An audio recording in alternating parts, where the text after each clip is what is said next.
네, 여러분, 종전에 근로하기 전에 준비해야 할 것들, 그리고 근로하는 도중에 챙겨야 할 것들 살펴봤는데요. 마지막으로 그만둘 때 가장 중요합니다. 챙겨야 할 것들에 대해서 살펴보도록 하겠습니다. 여러분들, 아름다운 이별이라는 말 아시죠? 이별은 아름답게 마무리되어야 합니다. 자, 오죽하면 이런 신조어가 생겼다고 하네요. 알바추노라고 혹시 들어보셨나요? 알바생으로 취직한 다음에 무작정 나타나지 않거나 얼마 일하지 않고 말없이 사라지는 것을 일컫습니다. 사업주분들이 가장 골치스럽다 하는 부분들이 바로 이런 부분들인데요. 갑자기 저 내일부터 안 나올게요 라고 문자로 보낸다던가, 아니면 문자조차 보내지 않고 왜 안 나오냐고 물어보려고 연락을 하면 전화를 받지 않는 거죠. 자, 여러분들 그렇게 하면 될까요? 안 될까요? 안 되겠죠. 자, 그러면 여러분들이 그만둘 때 어떻게 마무리하고 그만둬야 하는지에 대해서 살펴보도록 할게요.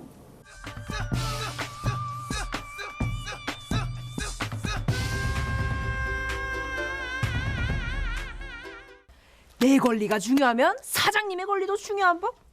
이런 행동은 아니 돼요!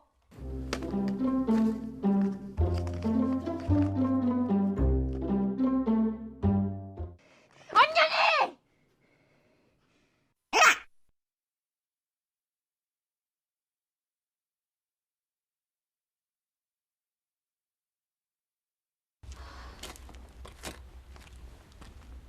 아니 돌쇠, 얘는 올 시간이 2시간이 넘었는데 왜 이렇게 안 오는 거야? 잠깐 일 좀 맡기고 나가봐야 되는데.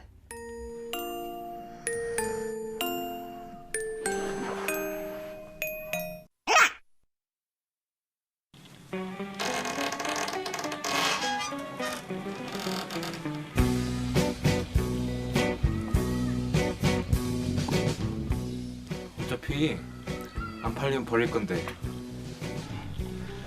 몰래 가져가서 친구들이랑 나눠 먹어야지.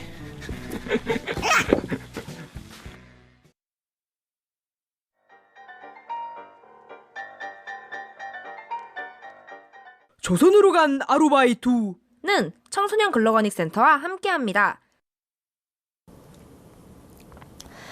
여러분, 알바몬 아시죠? 알바천국, 알바몬, 그런 알바 사이트를 아실 텐데 거기서 설문조사를 했어요. 과연 알바생이 잠수 타는 이유는 뭘까? 자, 1위가 생각보다 일이 너무 힘들어서. 이해합니다. 여러분들 아무래도 아르바이트도 사회생활이고 처음 일을 해보는 것이기 때문에 생각보다 힘들 수 있어요. 특히 이제 남학생들 같은 경우는 택배 알바를 처음 시작했을 때 상하차를 하다가 한 이틀 만에 그만두는 경우가 굉장히 많거든요.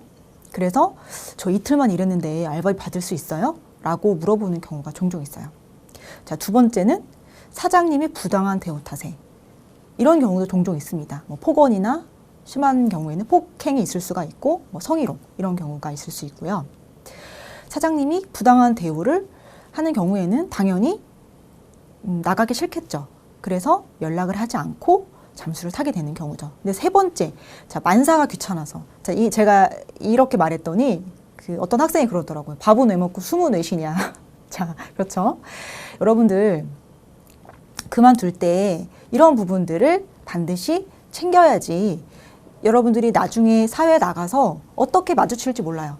이분들하고. 그렇기 때문에 그런 부분들을 잘 유념해 두시기 바랍니다. 그렇다면 알바생이 지켜야 할 매너는 바로 뭘까요? 무단 퇴사를 하면 안 되겠죠. 그만둘 때는 최대한 사장님께 며칠 전에 30일 전에 말씀을 드리는 것이 좋습니다. 물론 근로기준법상으로는 사업주에게만 30일 전에 해고 예고를 하도록 되어 있고, 근로자는 며칠 전에 사직서를 제출해야 한다 혹은 사직 의사를 표시해야 한다, 그럴 의무는 없습니다. 그러나 민법 660조에는 고용계약을 해지할 때 상대방이 받아들이지 않으면 그 효력이 30일 이후에 발생을 합니다. 그렇기 때문에 만약에 사장님이 안 돼, 더 나와, 인수인계하고 그만두도록 해 라고 했을 때에는 받아들이지 않은 거잖아요. 그러면 여러분들이 저 그만둘게요 라고 했어도 30일 이후에 퇴사 효력이 발생하기 때문에 그 전까지는 무단 결근이 되는 것입니다. 그렇기 때문에 여러분들은 반드시 30일 전 혹은 최소한 2주 전에는 인수인계를 하고 그만둘 수 있는 그런 매너를 지킬 수 있도록 해주세요. 해고는 사용자가 일방적으로 근로계약을 해지하는 행위예요. 즉 뭐냐면 근로자 입장에서는 계속 일을 하고 싶은 거예요. 그러나 사용자는 그만 일을 하라고 일방적으로 근로계약을 종료시켜버리는 거죠. 자, 그렇다면 근로자 입장에서는 갑자기 나는 예를 들면 예를 들면 이번 달에 알바를 이렇게 해서 옷도 사고 또 친구들하고 놀러 가기로 예정이 되어 있었는데 갑자기 해고를 당하면 어떻게 돼요? 여러분들 알바비를 예상한 것보다 적게 받거나 못 받거나 이렇게 되죠. 그러면 여러분들이 계획했던 것들이 틀어질 수가 있잖아요. 더 나아가서 일반 근로자들 입장에서도 생활상 불이익이 생기겠죠. 늘 우리가 휴대폰을 쓰고 또 휴대폰비를 내야 되고 밥도 먹어야 되고 뭐 주거 생활도 해야 되는데 그러한 것들에 대한 생활비를 벌 수가 없게 되잖아요. 노동법에서는 그러한 근로자의 이익을 보호하기 위해서 사업주가 근로자를 해고하려면, 즉 일방적으로 근로계약을 종료시키려면 일정한 조건을 두고 있습니다. 먼저 근로기준법 제23조 1항에 따라서 정당한 이유가 있어야 합니다. 자, 정당한 이유란 무엇일까요? 정당한 사유란 사업주가 근로자와 근로계약을 계속할 수 없는 사유가 있을 때를 말을 합니다. 즉 근로를 계속 시킬 수 없는 특별한 사유가 있는 경우를 말하는 거죠. 그러한 경우를 근로계약서에 기재하도록 되어 있습니다. 그 다음에 근로기준법 제27조에 따라서 서면으로 통지를 해야 합니다. 서면 통지가 무엇이냐면 구두로 너 나가 이렇게 하는 것이 아니라 어떠한 이유에서, 즉 해고의 사유와 그 다음에 해고 시기, 언제가 해고의 날짜인지, 그 다음에 해고 근거 규정, 근로계약서 제 몇 조 몇 항에 따라서인지 아니면 취업규칙 제 몇 조 몇 항에 따라서인지 이 근거 규정 및 해고 사유, 해고 시기를 기재해서 여러분들께 서면으로 통지를 해야 합니다. 단 이것은 5인 이상 사업장에 적용이 되는 것이고요. 만약에 5인 미만 사업장이다. 이런 경우에는 구두로, 즉 말로 통보해도 무방합니다. 그리고 30일 전에 미리 통보해야 합니다. 이것은 5인 미만 사업장이나 5인 이상 사업장이나 똑같이 적용되는 것입니다. 자, 아까 말씀드렸죠. 친구들이 해고 예고 수당을 가장 많이 물어본다고. 저 해고 예고 수당 받을 수 있나요? 저 이거 부당한 해고 아닌가요? 이런 것들을 가장 많이 질문을 해요. 자, 해고에는 예고가 필요한데요. 해고 예고라는 거는 해고에 정당한 사유가 있더라도 적어도 30일 전에 해고 예고를 하도록 되어 있는 것이고요. 만약에 즉시 해고하고 싶으면 30일분의 통상임금을 지급해야 한다는 것입니다. 자, 통상임금을 지급해야 한다는 것이 중요한데요. 이게 사실상 실제로 따져보면 여러분들 알바비보다 많을 수 있어요. 여러분들이 아르바이트를 일주일 내내 하는 게 아니잖아요. 그런데 30일분은 30일치에 거의 일당을 말하거든요. 그러니까 따져보면 여러분들이 한 달 받는 통상의 알바비보다 더 많을 수가 있는 거죠. 해고 예고 수당이. 그런데 자, 올해 법이 개정이 됐습니다. 해고 예고가 적용이 제외되는 사유가 근로기준법 35조에 있었는데 6가지 사유가 있었는데 그것이 줄어서 이 3가지 사유로 딱 정리가 됐습니다. 즉 해고 예고를 하지 않아도 되는 경우인데요. 자, 근로자가 계속 근로한 기간이 3개월 미만인 경우입니다. 자, 그래서 보통 우리가 수습기간을 정하잖아요.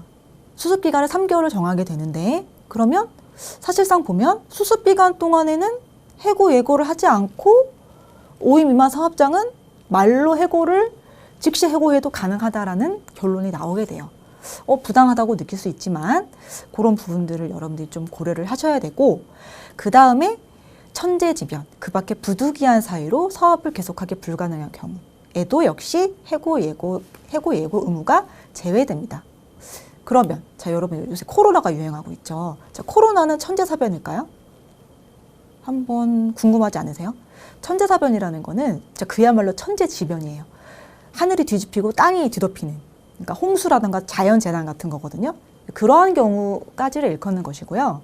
일반적으로 사업장에 경영난이라든가 이런 코로나 같은 경우로 인한 경우에는 사업장의 사유로 휴업하는 경우에 해당이 돼요.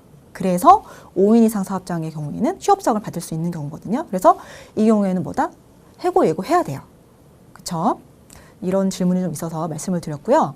그 다음에 마지막으로, 자, 근로자가 고의로 사업장에 막대한 지장을 초래하거나 재상산 손해를 끼친 경우로서 고용노동부 장관이 정하는 사유에 해당하는 경우, 요거는 이제 시행령에 나와 있는 건데, 여러분들이 어떻게 이해하면 되냐면, 사실 이런 경우까지 보호할 필요는 없잖아요. 근로자가 고의로 막대한 손해를 끼친 경우까지 근로자를 보호하기 위해서 30일 전에 사용자에게 해고 예고를 하라는 의무를 지우는 것은 너무나도 불합리하기 때문에 법에서도 이러한 경우에는 해고 예고를 하지 않아도 된다라고 규정한 것입니다. 요 3가지 예외되는 경우 알아두시면 되겠습니다.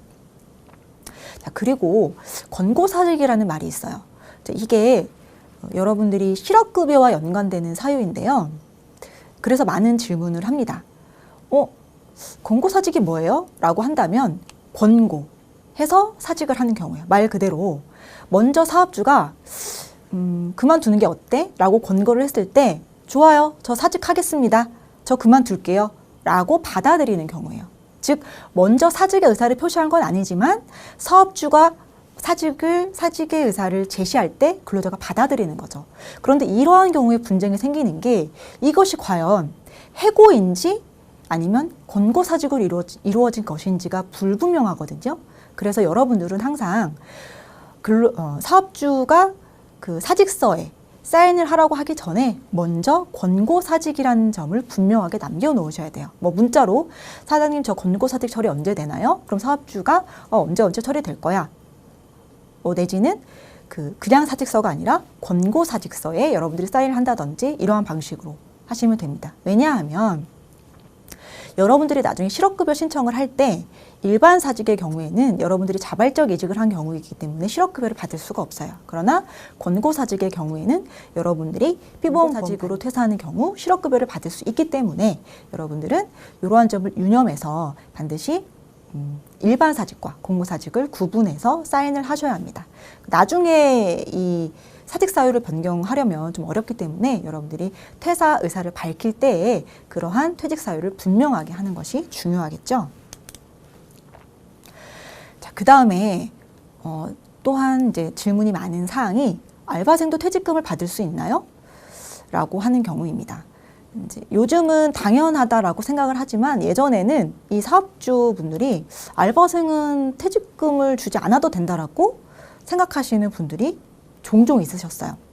자, 그런데 요건이 있습니다. 아까 주휴수당 받을 요건이 어떻게 된다라고 했죠? 일주일에 적어도 근로시간이 15시간 이상 되어야 된다라고 했죠? 퇴직금도 마찬가지입니다. 일주일에 일하기로 정한 시간이 적어도 15시간 이상이 되어야 합니다.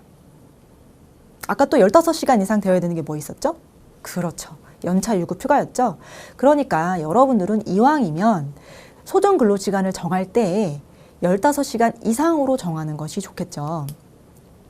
그리고 1년 이상 연속해서 계속 근로한 경우여야 합니다. 자, 여기서 중요한 게 뭐예요? 1년도 중요하지만 연속해서 계속 근로한 경우입니다. 가끔 종종 이렇게 상담하는 친구들이 있어요.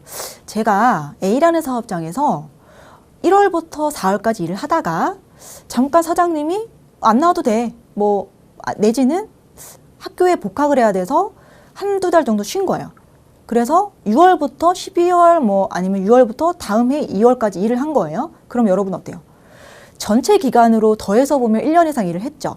그런데 따지고 보면 중간에 단절된 기간이 있죠. 자, 이거는 연속성이 있어요, 없어요? 단정해서 말할 수는 없지만 분쟁의 여지가 있다라는 거예요. 그러니까 여러분들은 만약에 퇴직금을 내가 받아야겠다. 이 사업장에서 적어도 1년 정도는 일을 할 것 같다라고 하시면 이런 불가피하게 복학을 중간에 하게 되거나 한 달 정도 쉬게 됐을 때 휴직 처리를 해달라고 휴직 사유서를 쓴다던가 아니면 잠깐 쉰다라는 표현을 해서 사업주가 승인을 한 그런 문자 내역을 남겨놓으시는 게 굉장히 중요합니다. 이게 나중에 여러분들이 노동청에 갔을 때에도 이게 휴직이었느냐, 사업주가 승인한 휴직이었느냐, 아니면 근로관계가 단절되었느냐 여부에 따라서 여러분들이 퇴직금을 받을 수 있느냐 없느냐 여부가 결정되기 때문에 이런 것들은 주의하시기 바랍니다. 자, 그리고 이렇게 일주일에 15시간 일을 하고 1년 이상 연속해서 계속 근로한 경우에 여러분들이 받을 수 있는 게 바로 30일 이상의 평균 임금입니다. 여러분들 아까 해고예고 수당은 뭐였죠? 그렇죠. 통상임금 기억하시죠? 자, 퇴직금은 평균 임금입니다. 그럼 평균 임금과 통상임금이 뭐가 달라요? 여러분들이 자세하게 알 필요는 없지만 평균 임금은 통상임금보다는 더 큰 개념이라고 생각하시면 돼요. 예를 들면 여러분들이 명절에 수고하니까 돈을 더 받았어요. 내지는 식대를 따로 받았어요. 또는 교통비를 추가로 받았어요. 이러한 경우 통상임금에는 포함되지 않지만 어디에는 포함이 될까요? 그렇죠. 평균임금에는 포함이 돼서 퇴직금의 금액이 산정이 될 때 더 늘어나겠죠. 그런 것들 알아두시면 좋겠습니다. 자, 그 다음에 퇴사자의 임금 언제까지 지급해야 되나요? 그쵸. 14일 이내에 지급을 하셔야 합니다. 만약에 이러한 경우가 있어요. 지금 청소년이 질문한 내용이 임금 지급기일이 정해져 있어요. 임금 지급기일이 정해져 있어서 만약에 임금 지급일 날 주겠다라고 한 거예요. 즉 나는 이미 퇴사를 했는데 다음 달 임금 지급일에 줄게 하는 경우에 어떻게 해야 될까요? 라고 질문을 했는데요. 퇴직금은 퇴사 날로부터 따지게 됩니다. 우리가 매월의 월급은 월급 지급일, 그러니까 임금 지급일로부터 임금 체불 기간을 산정을 하게 되는데요. 이것은 퇴직금은 퇴사 날로부터, 즉 매월의 임금 지급일과 상관없이 14일 이내에 지급하지 않으면 임금 체불이 된다는 것. 자, 여러분 마지막으로 알바 가로 세로 퀴즈를 한번 해볼까요? 지금까지 배웠던 내용을 토대로 한번 해보도록 하겠습니다. 나눠드린 프린트에 한번 채워보도록 할게요. 1번 가로를 먼저 풀어볼게요. 자, 알바를 시작하기 전에 우리가 뭐를 작성해야 된다라고 했죠? 5글자. 그렇죠. 근로계약서를 작성해야 된다라고 했죠? 분쟁을 방지하기 위해서. 자, 그 다음에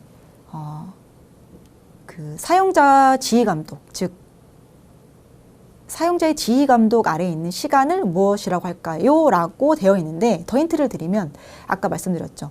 소정 땡땡땡땡. 그렇죠. 소정 근로시간. 자, 그 다음에 다쳤거나 이렇게 보살핌을 필요로 할 때 하는 것을 뭐라고 할까요? 그렇죠. 간호라고 하죠. 그 다음에 3번. 이건 쉽네요. 대한민국의 수도는 어디일까요? 그렇죠. 서울이죠. 그리고 근로자가 일하다가 다친 것을 뭐라고 할까요? 이거 조금 중요하죠? 산자로 시작되는 그쵸 산업재해라고 하죠. 자, 그 다음에 5번 세로를 한번 볼게요. 아까 1.5배 받는 거, 야간근로, 연장근로, 휴일근로 할 때 받을 수 있는 수당 이름이 뭐라 그랬죠? 그렇죠. 가산수당. 그리고 일주 소정 근로시간이 15시간 이상일 때 소정 출근일을 개근하면 받을 수 있는 수당을 무슨 수당이라고 했죠? 이거 여러분들 그쵸? 주휴수당. 어떤 분은 주휴수당이냐고 물어보는 경우가 있는데 주휴수당입니다, 여러분. 그리고 4시간에 30분, 8시간에 1시간 이상 쉬는 걸 뭐라고요, 여러분? 그쵸? 우리 아까 일하기 전에 준비할 사항으로 근로계약서 필요적 기재 사항에 휴게 시간을 정하도록 되어 있었죠. 자, 휴게. 자, 우리 마지막 문제네요. 사장님이 30일 전에 해야 되는 거를 뭐라고 했죠? 통보해야 되는 거. 일방적으로 근로계약을 해지하기 전에 해야 되는 것은 바로 해고 예고입니다. 네. 여러분들 알바 가로 세로 퀴즈 한번 해봤는데요. 어떠세요? 재밌죠? 네. 재밌었을 거라고 믿고요. 네, 끝으로 우리의 권리를 구제받기 위한 방법으로서 우리가 권리를 침해당했을 때 어느 기관에 어떻게 구제 신청을 해야 되는지를 간략하게 살펴볼게요. 자, 우리 임금 체불, 폭언이나 폭행 등이 발생하면 어디로 가야 되죠? 그렇죠. 노동청에 진정서를 접수해야 되고요. 만약에 일을 하다가 다치거나 질병에 걸렸다면 우리는 이것을 산업재해라고 부르고 사업장 소재지 관할 근로복지공단에 산재 신청을 하시면 됩니다. 그리고 일을 하다가 부당하게 해고를 당했다면 이거는 5인 이상인 경우에만 해당이 되고요. 이럴 경우에는 노동위원회에 부당해고 구제 신청을 하시면 됩니다. 그럼 5인 미만은 받을 수 있는 게 없나요? 자, 5인 미만에는 어떤 거라고 했죠? 30일 전에 해고 안 했으면 그죠? 해고 수당 받을 수가 있습니다. 단 3개월 이상 근무를 했을 때. 여러분들이 이러한 권리의 침해를 당했을 때 어디에 연락을 하면 될까요? 네, 우선은 부모님이나 담임쌤에게 말씀드리고, 그리고 궁금하신 사항이 있으시면 청소년 근로권익센터 1644-3119에 전화를 하셔서 카톡 상담이나 혹은 전화 상담 또는 온라인 상담으로 상담을 요청하시면 보호위원이 배정이 되어서 실제로 여러분들이 권리구제를 받을 수 있도록 도움을 드리고 있습니다. 많은 이용 부탁드리고요. 혹시 궁금한 사항이 있으시면 여기 안내해 드리는 사이트에 질문글 남겨두시면 친절하게 답변 드리도록 하겠습니다. 네, 여러분 지금까지 노동 인권에 관한 부분, 그리고 여러분들이 근로를 시작하기 전 근로 도중에 필요한 부분, 그다음에 근로를 종료할 때까지 필요한 일련의 상황들에 대해서 많은 부분들을 살펴봤어요. 좀 어려운 내용도 있었을 거고, 여러분들이 아르바이트를 하면서 실제로 해봤던 친구들은 맞아, 난 이게 궁금했어, 이렇게 좀 도움이 됐던 친구들도 분명히 있을 거라고 생각이 듭니다. 여러분들 도움이 더 됐으면 좋겠다는 생각이 들고요. 여러분들이 일을 하면서 사회에 첫 발을 내딛는 순간이 가장 중요한 것 같아요. 그럴 때 혹시라도 내가 일을 하다가 상처를 받았더라도 여러분들은 절대 난 앞으로 절대 이런 데서 일을 하지 않을 거야, 혹은 나는 내가 뭔가 부족해서 이런 취급을 당한 거야 라고 생각하지 마시고, 여기 나가는 아까 안내해드린 청소년 근로권익센터에 연락하셔서 말씀을 하시면 아주 친절한 노무사 선생님들께서 상담을 해주실 거고 권리구제를 대행해 주실 거예요. 그래서 여러분들이 그 사회의 첫 발을 내딛는 그 순간에 조금이라도 도움이 될 수 있는 기회가 되길 바라겠습니다. 이상으로 노동교육을 마치도록 하겠습니다. 감사합니다.